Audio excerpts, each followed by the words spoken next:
Hi friends, Lindsay here, the Frugal Crafter. It is sat chat time, adjusting the camera. Oh boy, so prepared as always. Hope you're having a great week. We have had like all the seasons in a week, I swear. So I don't know if you caught the podcast last weekend. I interviewed Sarah Burns about Plain April. Or Plein Air April. It's like a month of plein air painting that she does. She didn't come up with the idea, but she does it every year and it's just very inspiring to watch. So I decided after interviewing her that I wanted to do that, but I was going to make up my own rules for it. My rules were going to be that paint outside whenever I can. I mean, we just had a huge snowstorm. We got like a foot of snow.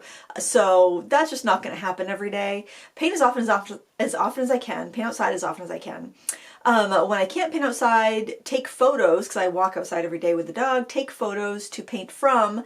And then if I just all else fails and I can't muster anything, just take 10 minutes or 5 or 10 minutes and just click the random landscape photo generator on Warrior Painter's website. They are the inventors of Plein Air April, and just draw whatever that is. And I can draw it in my little, on one of my little gridded out sketchbook pages, so it won't be too much of an issue to do that. And so far I've been able to do it every day and not outside every day. Like yesterday, was it yesterday or the day before? I guess it was the day before. I did this sketch and I sketched this was the baseball shed. This is before it snowed, so I guess it was like 2 days ago. So before it snowed, I brought this sketchbook and a little tiny palette that I made, and I have a tutorial. Here's the palette. I found this little thing on the side of the road. It's just like a little plastic container, and I turned it into a palette, and I did a little video on that. It's on my YouTube channel if you want to see it. I just posted it yesterday. So I had a micron pen, I had the palette, and I had a water brush in my pocket with this, because this fits in my coat pocket. And while the dog was running around in the baseball field, I just looked at the baseball shed and drew what I saw, the bags of clay for the infield, trash cans, some sort of machinery that must be baseball related, probably groundskeeping related, and a wheelbarrow, and that's inside one of the dugouts. And I'm like, oh, I'm going to do that. And I sketched it there just directly in with a micron pen, and when I came home I painted it with gouache, and I used the Da Vinci gouache. Remember the Da Vinci? I did a review on that, and I'm like, I really want to love this. It's a great value, but just like some of the paint colors are shiny. It's not very opaque. It was just very quirky, but still I was like, oh, I want to find use for it. Well, the use for it is putting it in pans and using it for plein air stuff, because if you're mixing the colors and if you're using 6 colors, you're going to be mixing everything, and once you mix it down, it tends to be a little bit more opaque, tends to be a little less glossy, and it's working great for that. Tiny little perfume bottle sprayer in there from a perfume sample. So that worked out great, and I really, really enjoyed that, and I've been enjoying the challenge so far, and I think I can keep it up, because it's just one of those things I can fit in just like a few minutes if that's all I have. Just my objective for doing Plein Air April is to get faster, draw every day, and get outside more. And those are my primary objectives. So if I'm completing those, I'm going to call it a success. And so far, so good. And if anybody else is wanting to get into landscape painting and you're a watercolor painter, I am putting my watercolor landscape workshop on sale for 40% off this month. If you click the link in the video description, it'll have the discount code right built in. But the coupon code is Plein Air if you're just like Googling, or for whatever reason the discount doesn't show up. But it's 40% off. It's a beginner level class. It goes through the basics of the landscape elements, like trees, rocks, skies, and then we do 4 complete paintings together. So you can actually break up all the videos and do like a month long, do a video a day, because there's 20 lessons, I believe, but the full paintings are a couple videos each. So I mean, you could break it up like that if you wanted to, but you definitely could learn a lot in a month if you kind of buckled down and did that. Or try Plein April. I'm loving it. I really am. And the one I did yesterday, actually, I think is my favorite so far. I had Okay, so day one I did these Pussy Willows because I noticed they have been out for the last couple of weeks, and I'm like, they're gonna go by fast because they were out really early. And so I took some pictures of the sun behind them, so the Pussy Willows were backlit, and I worked from the photos at home. And then I did this pile of rocks here, and I used an elegant writer and a water brush, and I just did a video on the elegant writer. I've done 2 so far. If you're curious about that, it's an inexpensive calligraphy pen that just does really cool things when you add water to it. And then these are just little warm-up sketches that I did random times. And that pile of rocks there got covered with snow. And so yesterday I took a photo of it covered in snow, and I thought, oh, you know, it's kind of a boring photo. But I'm like, what if I used Brusho? Do you remember Brusho? I have like all the watercolor pigment powders like Color Burst and Brusho and things like that. And so like, what if I used that and I did all the dark areas with the Brusho? Oh my gosh, was it fun? Was it fun? Yes, it was. Spoiler alert, it was fun. And I did this back here because I took the photos when I was out walking the dog, and it was just snowing out, and I don't know, I'm not going to go outside and paint the snow. I'm not that hardy of a person. So I'm like, oh, I'm going to film it because I haven't used Brusho in so long, but I didn't narrate it. I filmed it and I just concentrated on the painting because I tend to overdo Brusho. I need to really focus. And I love how it came out. So I narrated it this morning actually, and I'm going to post it next Wednesday. So if you want to see how Brusho works, if you have Brusho when you want some ideas to use it, check out that video. It's going to be a step-by-step demo, mostly real time. And I love it. I love how that came out. So the Brusho is going to stay in the filming room, so I use it more often because this is the year of favorites after all. I want to use my favorite stuff. And I probably won't paint on this side just because using Brusho here, I'm kind of like wondering if there's like little secret little specks of Brusho that never got like activated, and they're going to like show up at inopportune times. So I don't want to paint on that side. In fact, I was just going to do one side of each page, but I thought it was fun just to draw out my Sketchbook floozy grids and have little spaces just to work out ideas and to play around with. And plus, I think this looks better, and of course I've got 2 more little squares there. This looks better than just having something here, I think. I think it adds to it. Anyway, it shows the journey. It shows the artistic journey. And this is a sketchbook I made using some older paper that I had found in the room of hoard, and I swear they made watercolor paper better like 20 years ago than they have in the past 5 years, because I had paper stored in the basement, in the filing cabinet, room of hoard, next on the other side of this wall, not climate controlled, fluctuations in heat and humidity, and this 20-plus-year-old paper, they don't even make anymore, is perfect. There's no problems with the sizing. It's absolutely wonderful. And you can buy Arches paper well, I haven't had a problem with any of my Arches paper, but like some Fluid 100 paper I bought a couple of years ago. Sizing is bad. People are complaining about their Arches from 3 years ago, and the sizing's already going bad on them. I have those Arteza sketchbooks I got a couple of years ago. The sizing has all gone bad on them. So I think that they either used more sizing or something, because I don't think Fabriano uses a gelatin sizing. I think that's a plant-based sizing. Arches uses a gelatin sizing. So I don't know. I had a teacher who bought a big lot of Whatman paper from the 70s and is still using that, and the sizing is fine on it. So I swear they don't make it like they used to. Isn't that just the case? That's like everything. They don't make it like they used to. But anyway, I made this sketchbook with some Fabriano Uno rough and some Nujabi rough 100% cotton watercolor paper, and so this is my landscape book. I like rough paper for landscape, so it's not great for the fountain pens though. I've noticed my fountain pens don't want to write on it, and it could be a sizing thing where like if there's an excessive amount of sizing, maybe they don't want to write on it. But I'm having a lot of fun with this challenge, and I plan on keeping it up. And if you want to paint landscapes too and need some help, then check out my landscape course. I have so many things written down in my little what do you want to call it? I don't know. In my phone, all kinds of notes. I've had so many things to to talk about. I'm still working on the color pencil class. This week I was doing a lot of the editing. I got everything edited that I've filmed so far, but I still have a bunch more to film. I'm going to focus on it next week. I think I'm just going to focus on the class next week. I don't have any plans to record a podcast next week, so I think I'm just going to try to buckle down and get all that done, and then record my like welcome video on Friday when I record Snapchat and stuff when I have my hair and makeup done, because hair washing day is Thursday. I've come up with this this what do you want to call it, routine where I wash my hair on Thursdays, and then I let it air dry while I'm just like kind of puttering around the house and whatnot. Like, so I'll wait till I'll take a shower till after I come back and walk the dog so I can wash my hair and just let it air dry, because I don't like to go out with wet hair this time of year. And then when it's almost dry, I have these big foam rollers. They're these big, they almost look, they were Lila's. I don't know where she bought them because I can't find them anywhere, but they're about this long. They're probably about 2 inches in diameter, and they've got foam on the inside and fabric on the outside, like a microfiber fabric, and a long strip of fabric with Velcro on the end. And so I divide my hair up in 3 sections. I have like a section that's kind of like mostly just like this kind of like bang area, and then I divide the rest into 2, and then I just roll them up on the top of my head and let them dry that way. And then after a couple hours I take them down, and they're mostly straight with just some body, so it takes out the kinky frizz that my hair normally just does if I let it air dry in the winter.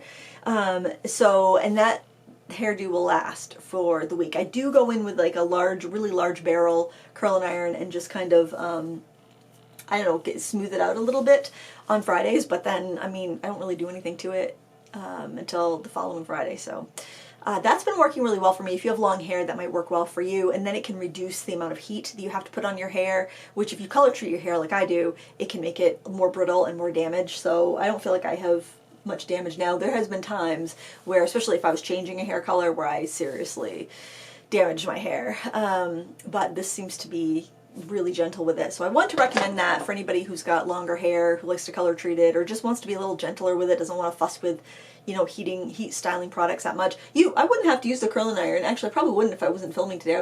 It would be fine. It would be good enough. But nothing's too good for you guys. I'll get out the curling iron for you guys. So I went to, oh my gosh, it's been such a busy week. I met a friend my husband and I met a friend of ours for dinner Tuesday night. And so we were in town, and I thought, well, I want to go over to Target. I haven't been there in a couple of years, because they have these frozen dinners by the Purple Carrot Company. And my husband and I were looking at, because neither of us we don't have the same taste in food. And I had dinner on the table 5:30 every night for 20 years, and I've done my time, and I don't like to cook, and I would much rather have something healthy prepared for me. And I was thinking about doing one of those meal delivery things like Factor or Purple Carrot, but you know, you see the reviews online and they're all over the place. The ones that are glowingly positive tend to be like the ones that are sponsored, like YouTubers. And not that I don't trust them, but I mean, if they're sending something to somebody like that, you know it's going to be perfect. But you see like reviews on Reddit, and people are saying like some of the packages had busted open, or, you know, spoiled before it got to them and stuff like that. So I'm like, I don't know, that's a lot of money to spend if you don't know if it's going to be good. And then I'm like, and I kind of wish they were frozen, because then I don't have to because you have to kind of be on top of it if you're gonna do one of those meal kit things, or like not the meal kits, but the ones that have the prepared meals. You kind of have to eat them within like 7 days or something. And so if you get busy or you have an opportunity to go out and do something, if a friend calls me, it's like, I want to have lunch, I'm generally going to say yes, because that's my favorite thing. My favorite thing is to go out to a meal with a friend. I love that. I just didn't want to, if it was in the freezer, then that's fine, it will just keep, but where it's in the fridge and you have to get to it, I just hate to waste food. So I saw that Purple Carrot also does frozen meals, and they have them at Target. So I went up to Target, they had 5 different kinds. I bought each kind, and I also bought some Gardein ones to try them. And one of the Purple Carrot ones, the seal was broken, because it's in the cardboard, the compostable cardboard bowls, which is great for the environment, but if the plastic film doesn't stick, and then all the food spills out in the middle of the package, they say don't use it if the seal's broken, so that was totally went to waste.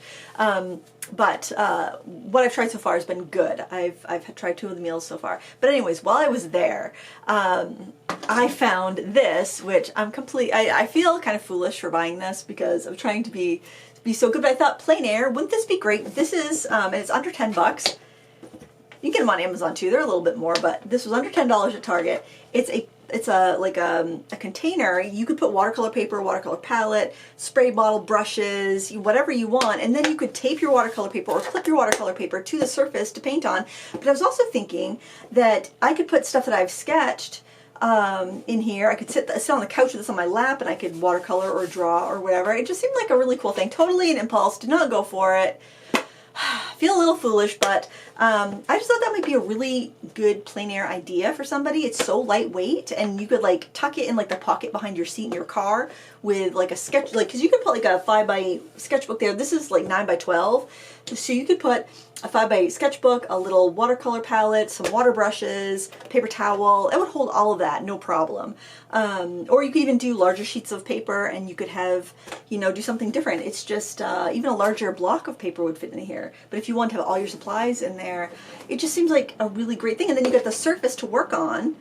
I mean, I thought that just seemed like such a really good idea, and a lot cheaper than a lot of like the travel setups that you would buy specifically for watercolor painting, because anything you buy that's like an art purpose thing is more expensive versus like a stationery or office supply thing. So anyway, I thought I would share that. It might suit somebody. I'm gonna give it a try and see what I think, and then I've got this video planned. I've got so many clips for it. I've really got to buckle down and get it done this year, but it is different plein air setups, and like I'll be out painting and I'll see somebody with a cool setup and I'll say, can I film you? So yeah, I've got quite a few clips that I need to put together. I think I get overwhelmed when I have a bunch of different options, because it's like, well, if I'm gonna do that, I gotta do this. If I'm gonna do that, I gotta do this, and then I gotta do this. Oh, I had this idea, so I gotta add that to it. And before you know it, I probably will have a 4-hour, here's different options for plein air painting, and people will just be so darn overwhelmed by the time they watch it. They won't want to set foot out of their studio because they'll be like, it's too complicated.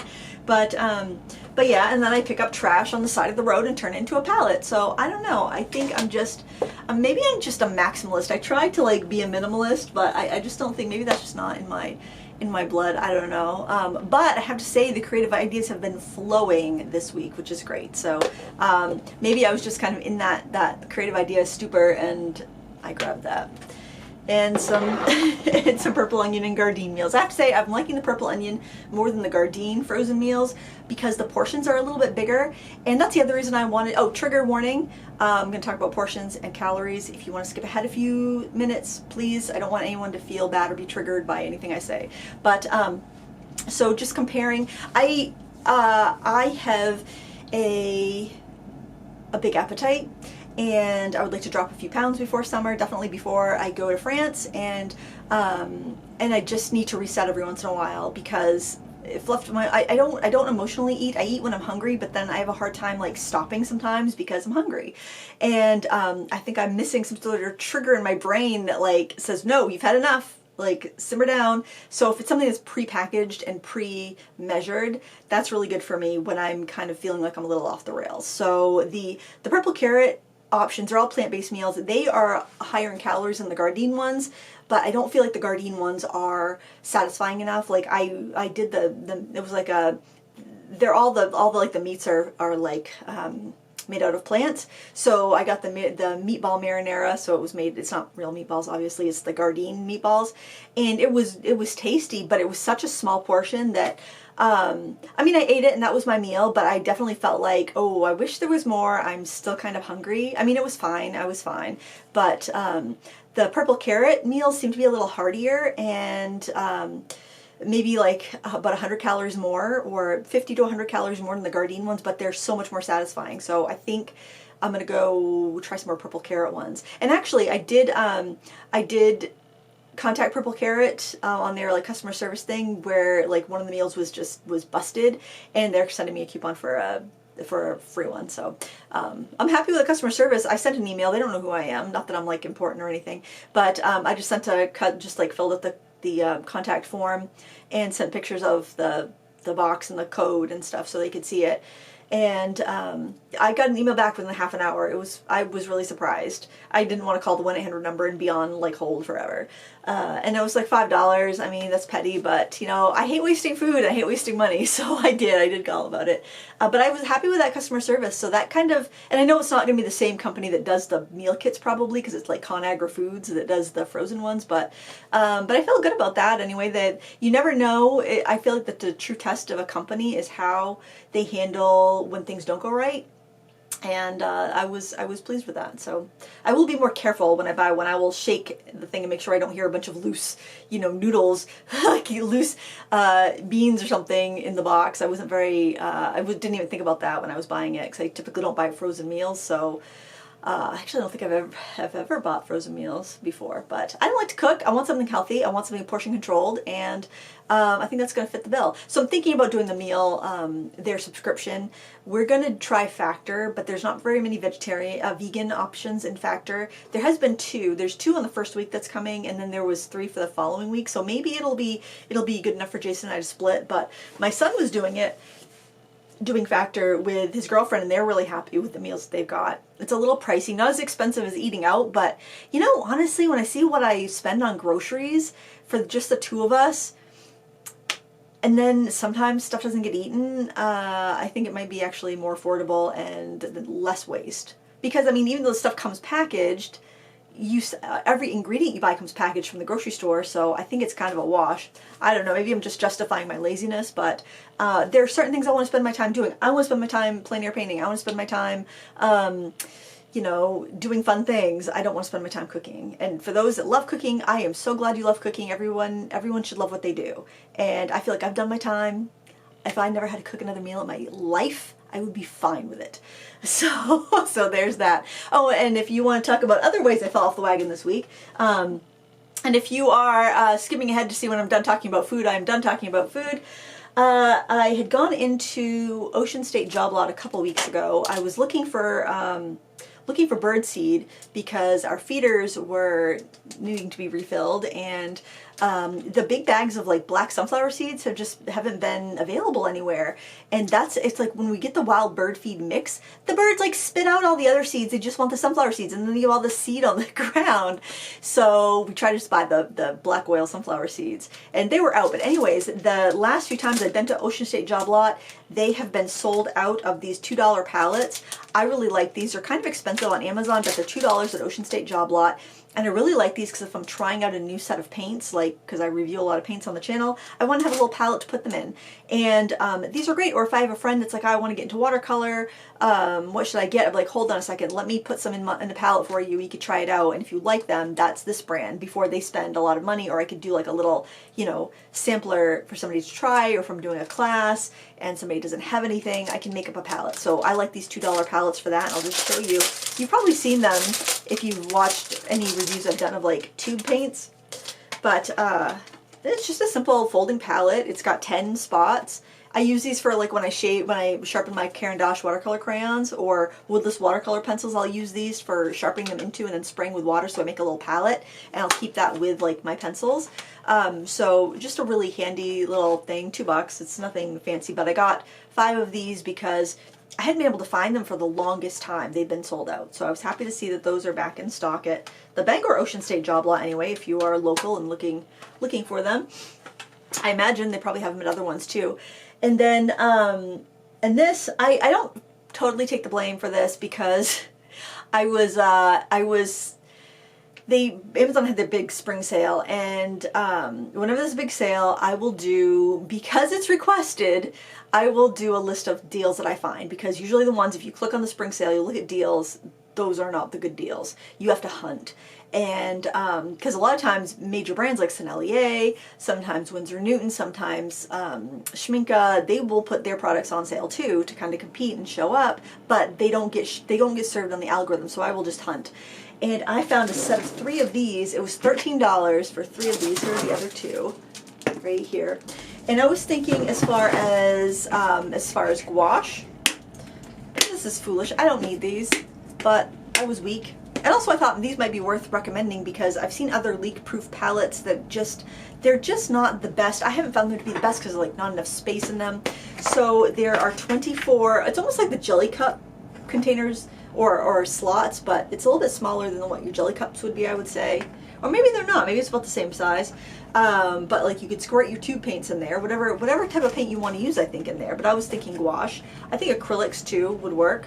And the top has this foam, right? So it seals it down so it doesn't spill or dry out on you. And then I was thinking, what if I took a piece of palette paper and sprayed the back of the palette paper, or sprayed this foam and stuck the palette paper down like that, or I could use like maybe a couple clips to hold it down if I wanted to, or I think if I just sprayed it, it would stick with water, and then I could actually leave the house. If I was going to take this to paint somewhere, I could leave the house with it like this, and let me see if it will clip. I think it will clip with the paper. yeah, it'll clip with the paper in there, so when I get to where I'm going, it's clung on there with water, assuming that works. And then I go about my business and I paint, and then any leftover, any paint, any mixing paint there, I can just peel that off and throw it out, put that down. I'm not contaminating anything, and my waste is minimal. You could also use wax paper. That would work too, because you're just going to be using it for like one, you know, using it as a sheet of palette paper. That I feel, especially with oils or with acrylic paints, that is much better than having like the acrylic paint wash down the drain, or cleaning off a palette and having a ton of oily paper towels in the trash. That's just one little piece of paper that I think would be much less bad. So those were about $4 and change each for those palettes, because it came in a 3-pack for like $13, and that deal might still be on. That was like one of those limited time deals. I don't know how limited they are. Seems like a lot of things are deals on Amazon that are the same price every single day, or they get marked up right before the sale. The other thing, and I saw this because I was looking at my affiliate dashboard to see what, sometimes I'll look through to see what people have purchased, and a viewer had bought these, and I'm like, what's that? Set of 6 of these palettes. Guess how much? Stop the video and put your guess in if you want to. $11.99 for 6 of these. These come with 14 half pans in each container. So, I mean, let's see, what is that, 84 half pans? Can you even buy 84 half pans for $12? Maybe, but they come with the metal tins, and then they're fine. They even have like the insert that goes in them. I mean, these are just as good as like the Primo marketing tins or any 12-count tin. $2 a piece, that's insane. These prices are insane. I just thought that was so wild. So yeah, I like to have little palettes like this for when I'm testing products, when I'm trying a new line of paints, to kind of keep it sequestered in a different tin while I'm reviewing it and whatnot, so I don't get it mixed up while I'm auditioning it to see if it's going to go in my Big Jones palette, which I think the Big Jones palette is just always going to be M. Graham. But yeah, so those are legit business expenses. I mean, they're kind of like a stock-up thing. They're not exciting, but it's so nice to have an empty palette when you want to try something new.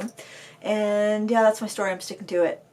So if you're feeling like, oh, I've messed up, I bought something, I didn't want to buy something, you can know that you're not alone. Not that I want to like enable anybody, but you know, that's how it goes. But I thought those were really good deals if you want to have some spare palettes. If you're a teachers out there, it can be hard to find good quality supplies to outfit a class, but if you can get some $2 palettes, I mean, honestly, if I had known about these, I probably wouldn't have bought these, because I think this is a better deal. You get, well, let's see, actually 1, 2, 3, 4, 5, 6, 7, 8, the 16 spots for paint here, but you've got one will be on the lid, so you have to make sure it's not a paint that's going to drip or travel. Here you'd get 14 pans for $2. So I guess it would depend on what your needs are, but and of course these are half pans, these are a little bit larger wells, but still I think both of those are excellent options for $2 each. And if you're doing a class and you need to outfit everybody with paint, I mean, you can get a couple big Da Vinci tubes and you can parse them out on all those palettes, and everyone can have high quality stuff, and it doesn't cost you an arm and a leg. But we're about out of time. I get ready for my interview with So Craftastic. That's coming up tomorrow on the podcast. And we will see you next week, where I'll finish up the rest of my list of things I had to talk about this week, because I went off the rails again. This is off the rails week. Hope you have a wonderful weekend. And until next time, happy crafting. Bye.